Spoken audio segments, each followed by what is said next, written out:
At the end of the day, to me, it feels like religion.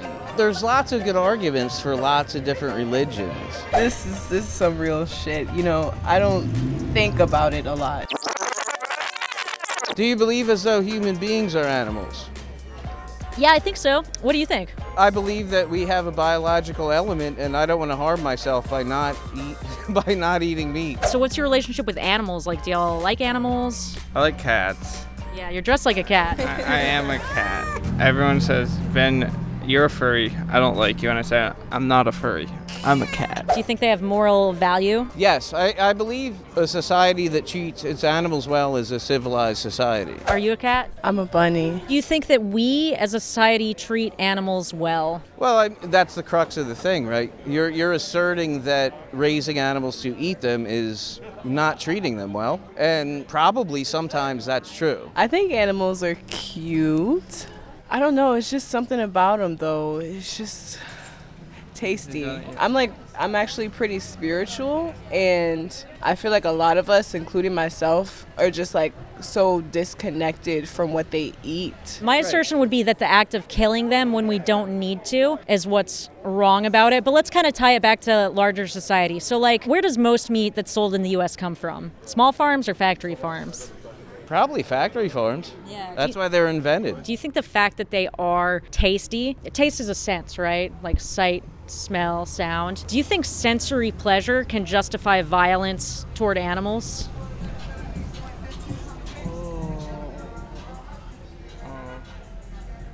Oh, that's really tough. So we have these demarcations of humane killing of animals. Now, if you do not believe as though it's ever humane to kill animals, then it doesn't mean anything to you. But there's kosher, and there's a couple of gradations. I think almost everything you eat in America is kosher. Now, what does that mean? I don't know. I mean, it seems to mean something, but perhaps it's bastardized by industry. The drinks, all the like clothes, everything we wear is like somehow directly or indirectly doing just as bad to animals as the eating the meat is, because like the destruction of forest habitats, like basically the only way to like not hurt animals is to go like produce everything without production, but then you gotta like hunt your own animals. That's not true. Most meat that's sold in America is not kosher, but you said you don't know the difference. I'm happy to tell you.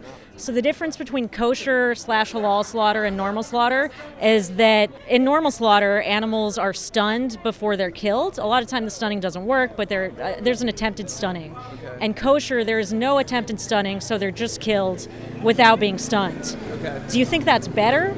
I don't know. Well, so I'm not sure. I don't know the answer to that. What do you think? I understand what you're saying, which is essentially we're all going to create some harm by virtue of being alive, right? Through virtue of consumption, we're all going to create some harm. The point about the speaker and like LCD screens sometimes have animal byproducts, right? But the only reason that those are byproducts is because there's so much demand for meat. So those animals are being killed for meat, and then the rest of their remains are being used like in these speakers. So the thing that's fueling all of that is still at the heart of it, this demand for meat consumption. Well, I guess kind of the heart of, ethics, right, is putting yourself in the victim's perspective, right? Would you want your throat to be slit when it didn't have to be? No, thank you. Do you know why vegans don't eat eggs? No. So this is the male eggs, and this is their first day of life when they find out that they're male. What do you think of that?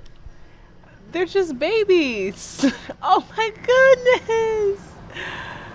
Wow. What does humane mean if we looked in the dictionary?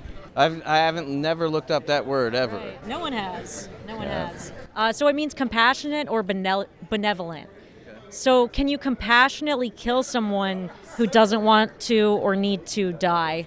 Well, when you say someone, though, now we're debating, like, does that thing have consciousness and all that stuff? And I think animals are completely instinctual and have senses, and I absolutely believe they feel pain. So if you were to try and convince me that when animals feel pain, that's bad and I shouldn't eat them, that would be a good argument. I don't want animals to feel pain. I'm numb to the fact that I just go to the grocery market and buy a big block of meat, and that's what I do, and I like it. It gives me energy. I don't fall asleep after lunch, all that stuff. You said you tried going vegan and then it was hard at restaurants. Do you think it's harder for you to go to a different restaurant or for an animal to be slaughtered?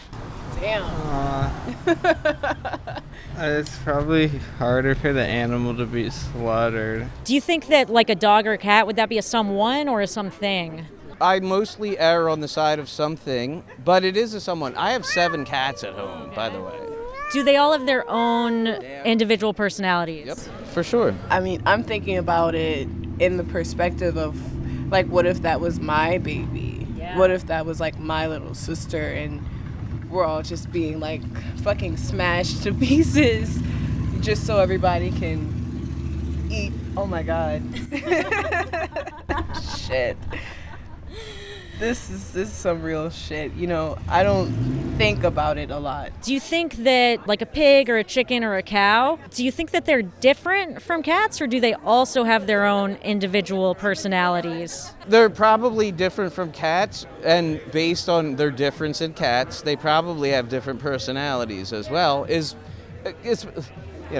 People raise chickens, they have their special one, all that stuff. And I think as a society, we kind of collectively push it out of our minds. You know, we all kind of believe, I call it like the Santa Claus of animal agriculture. Like kids believe in Santa Claus, right? But adults believe that they're like happy farms where the animals are happy and they have a nice death and it's all great. But the reality is very, very different, as you just saw. And death is not nice anyway. We're still depriving them of that chance at life. Do you think they deserve to live their lives without human-inflicted harm? Yeah, like most birds do. Do you think just saying like, oh, I was raised this way, is that a good way to live life, or should we try to like question the world around us and maybe our values and things like that? Well, yes, we should always be questioning our values all the time, but for me, I like meat. What would stop you from saying, all right, I don't want to pay for this kind of animal abuse anymore? Like, are there any good justifications you've heard for, like, animals eat other animals, or, like, there's a food chain, or, like, anything like that? I've definitely heard that before. Do you think it's a good argument? I think it's kind of solid. So here's the problem with that argument is, like, if you say, I can eat animals because lions eat animals, then we would have to say we could do anything because lions do it, right? So lions eat each other, they eat their babies. What if I had a baby and I ate my baby and I said, lions do it? Do you think that would hold up? No, it would not hold up in court. Do you think sensory pleasure can justify violence toward innocent animals? I think that's a byproduct of luxury. I mean, we live such a good lifestyle, many of us, not all of us, but a lot of us live a very good lifestyle, and we have the ability to think, like, just as regular people, this tastes good, so therefore I want to eat it more. That's why we have all kinds of fat people. Like, there's all kinds of stuff going on in society because we're overfed. But does the taste pleasure we get, does that justify the violence the animal goes through for us to have that product? Does it justify violence? Yeah. I mean, I never thought of it that way. That's a great question. In my spiritual practice, there are animals that are sacrificed. Do you think that's like equally as bad? I'm not really sure the specific spiritual practice you're talking about. I would say that, like, the way I think about it is I try to put a dog everyone loves or a human in the same context. So I could ask you, like, do you think human sacrifice is bad? Yeah, I do. I mean, I've never sacrificed an animal. I sacrifice herbs, though. I think that's okay. I sacrifice plants, but don't plants feel too? I would love to enjoy this earth and enjoy this moment. I would love to go into these bars and order jambalaya, and feel good. Sure. And I mean, I think that, we could do, I do all those things. There's, one of my favorite restaurants has amazing vegan jambalaya. I'm at this bar enjoying the earth, enjoying all that. The question is, do we want to enjoy that while depriving animals of also enjoying this earth? The way that I think about that question is, what do you mean by enjoy, right? So an animal is probably going to be happier in a particular habitat. And, human beings are kind of not good at providing a good habitat. Would that habitat be a factory farm? I don't know. Like, I've seen the chicken. I saw the chicken one with the big long farm, and it's just like. Maybe plants feel pain. I'm not sure. I doubt it. Science says that they probably don't. But even if they did, that's actually an argument for veganism. Because in order to eat an animal, that animal has to eat plants their entire life. So it's actually like 15 times more plants are killed when you eat an animal than if you just eat plants directly. So if you are concerned with saving plants' lives, it still makes sense to be vegan. Do you think humans have to eat animal products to survive and thrive? There's probably a way to do it without that. You're right. There's actually a very easy way. I'm pretty lazy. I managed to do it. Do you think that going vegan would be like hard or what? I mean, for me personally, I would despise it. But I like that there's a philosophy behind what you're doing and that you are beholden to your beliefs and that you live that way. That's awesome. What do you think is more important, taste or life? Definitely life. I'll go with life. At the end of the day, to me, it feels like religion. There's lots of good arguments for lots of different religions. Are there? But then at the end of the day, it's always like the selling point, and I get it. I know that you believe in what you believe in, and I respect that very much. That's kind of the process of becoming vegan, is like you start to look at all animals not as the same as humans, but as deserving just as much moral consideration as like a dog or a cat would deserve. Because at the end of the day, do you think there is a difference between a dog and like a pig or a cow? No, I wouldn't eat my cat. Yeah. Well, I mean, except for him. I want to separate veganism from belief, because when you say like, oh, it's like a religion is predicated on faith and beliefs, right? Veganism is based on scientific evidence. First of all, the evidence that animals can think and can feel pain. This is proved by science. It's called sentience. They've been declared sentient. The other belief is that humans can survive and thrive without animal products, as you've acknowledged. The third belief is that animal agriculture is really bad for the planet, not only climate change, but also causing pandemics, antibiotic resistance. So veganism has nothing to do with belief. It's really just kind of acknowledging reality. I grew up eating like gators and rabbits and possums and shit, and that's just what we did. Exactly. Yeah. So this is kind of like it's something that humans have always done. It's something that we both grow up in a culture doing. But do you think that because you've always done something a certain way, or your family's done it that way, do you think that that's a good reason to continue to do it? No, that's why I'm not a Christian anymore. The opposite of veganism is carnism, right? And it's this culture of eating animals. And to me, that feels a lot more like a religion, because we're brought up in it, we don't question it, and it has these arbitrary distinctions. Does that make sense? Well, it does. Yeah, thank you for explaining that to me. If you went to the grocery store 5 years ago, there was no Impossible meat, there wasn't Beyond Meat, there was cow's milk, not much other stuff. Now you go to the grocery store, there's Beyond Steak came out today. Steak? Yeah.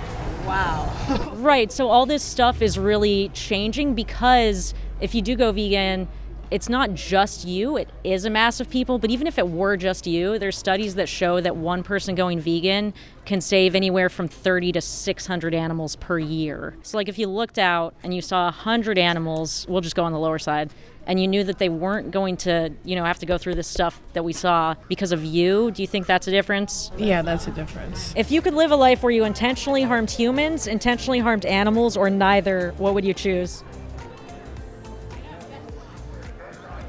So, wait, the third choice is don't cause harm to anything. Intentionally, yeah. Intentionally. We're all going to create an unintentional harm, probably.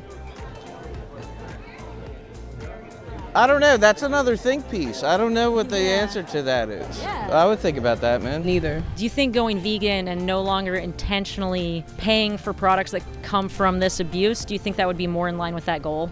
Yeah, after having this conversation with you, definitely. Thanks for watching today. If you enjoyed this, hit that like button. Special thanks to my morally superior patrons, Amy, Andy, Deepak, and Rebecca.